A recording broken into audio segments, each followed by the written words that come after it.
Hi, నమస్తే. Welcome to my channel Nagendra Vepuri. ప్రస్తుతం దేశవ్యాప్తంగా పవన్ మేనియా వ్యాపించి ఉన్న నేపథ్యంలో పవన్ కళ్యాణ్ నటించిన super duper hit cinema Harihara Veeramallu గురించి మరొకసారి మాట్లాడడానికి మేము ముందుకు వచ్చాను. అరచేతిని అడ్డుపెట్టి సూర్యకాంతి నాపలేరు, హరిహరాదులంశ ఉన్న వీరమల్లు నాపలేరు అన్నట్లుగా పవర్ స్టార్గా ప్రపంచవ్యాప్తంగా కోట్లాది మంది ప్రేక్షకుల అభిమానాన్ని పొంది ప్రధానమంత్రి మోడీచే పవన్ కాదు తుఫాన్ అని కీర్తించబడిన కారణజన్ముడు పవన్ కళ్యాణ్ నటించిన చిత్రం హరిహర వీరమల్లు ఉత్తర భారతదేశంలో సైతం విజయదుందుబి మోగిస్తూ అందరిచే గొప్పగా కొనియాడబడుతుండగా మన రాష్ట్రంలో మాత్రం రాజకీయంగా పవన్ కళ్యాణ్చే అధఃపాతాళానికి తొక్కబడిన కొందరు ఈ సినిమాని బాయ్కాట్ చేయమని పిలుపునిచ్చి ప్రజల చేత చీకొట్టించుకోబడుతున్నారు. మరికొందరు నాయకులు తామే రివ్యూయర్స్గా అవతారమెత్తి సినిమా చూడకుండానే ఈ సినిమా ఫ్లాప్ అని ప్రచారం చేస్తూ తమ స్థాయిని దిగజార్చుకుంటున్నారు. ఇంకొందరు ఆ కారణంగా పవన్ కళ్యాణ్పై పోలీస్ కంప్లైంట్ ఇచ్చారని తెలిసింది. ఈ సందర్భంగా వివిధ ఛానళ్ల వారు ప్రజలని అభిప్రాయాలు అడిగినప్పుడు అటువంటి వారందరినీ జనం చేదరించుకుంటున్న సీన్లు కనిపిస్తున్నాయి ఛానల్స్లో. వారి ఈ దుస్థితికి కారణం పవన్ కళ్యాణ్ సృష్టించిన ప్రభంజనంలో కొట్టుకుపోయి ప్రస్తుతం రాజకీయ నిరుద్యోగులుగా మిగిలిపోవడంతో ఈ విధంగా తమ ఆక్రోశాన్ని వెళ్ళగక్కుతున్నట్టు జనం అభిప్రాయపడుతున్నట్లు తెలుస్తుంది.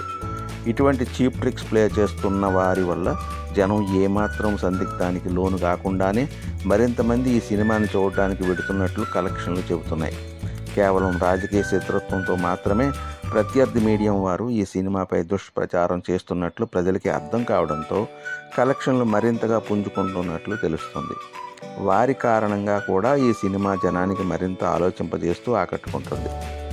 ఉత్తర భారతంలో ఇటువంటి రాజకీయ శత్రుత్వం లేని కారణంగా అప్రతిహతంగా దూసుకుపోతూ బ్లాక్ బస్టర్ అయినట్లు తెలుస్తుంది. ప్రధానమంత్రి మోడీ, ఇతర పార్లమెంటు సభ్యులు కూడా ఈ చిత్రాన్ని వీక్షించబోతున్నారు.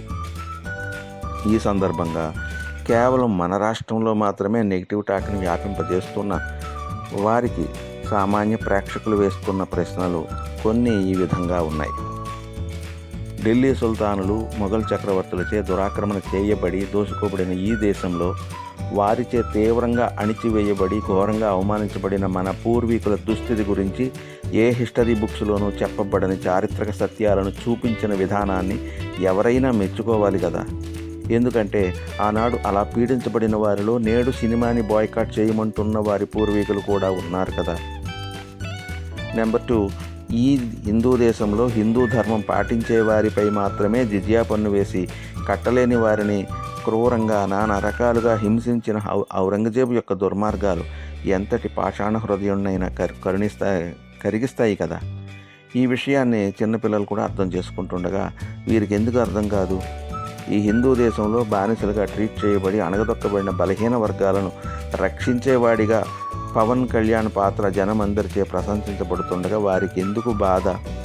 దీనిని బట్టి పెరుగుతున్న ప్రజాభిమానంతో పవన్ కళ్యాణ్ని చూస్తే తమ భయాందోళనలు అధికమవుతున్నట్లు అర్థమవుతుంది. అయినప్పటికీ అత్యంత ప్రజాదరణ గల పవన్ కళ్యాణ్ విజయాన్ని అడ్డుకోవడం ఎవరి తరమూ కాదు. ఈ సినిమాలో కొన్ని సీన్లు రంజింపజేయకపోయినా పవన్ కళ్యాణ్ చేసిన అద్భుతమైన ఫైట్ల కోసమైనా ప్రతివారు ఈ సినిమాని చూడాలి. అంతేకాక అతి ముఖ్యంగా క్లైమాక్స్లో బాధితులంతా ఐకమత్యంగా ఎదుర్కోవలసిన ఆవశ్యకతని ప్రస్తుత దేశ పరిస్థితులు కూడా తెలియజేస్తున్నాయి. భవిష్యత్తులో మనమందరం సుఖశాంతులతో బ్రతకాలంటే ఈ దేశ ప్రజలంతా కూడా ఐకమత్యంగా ఉండి పోరాడాల్సిన అవసరం ఎంతైనా ఉందని ఈ సినిమా ద్వారా కూడా మనం అర్థం చేసుకోవచ్చు. ఈ వీడియో మీకు నచ్చినట్లయితే లైక్ చేసి కామెంట్ చేసి మీ ఫ్రెండ్స్కి కూడా షేర్ చేయవలసిందిగా కోరుకుంటూ మీ నాగేంద్ర వేపూరి. ధన్యవాదాలు.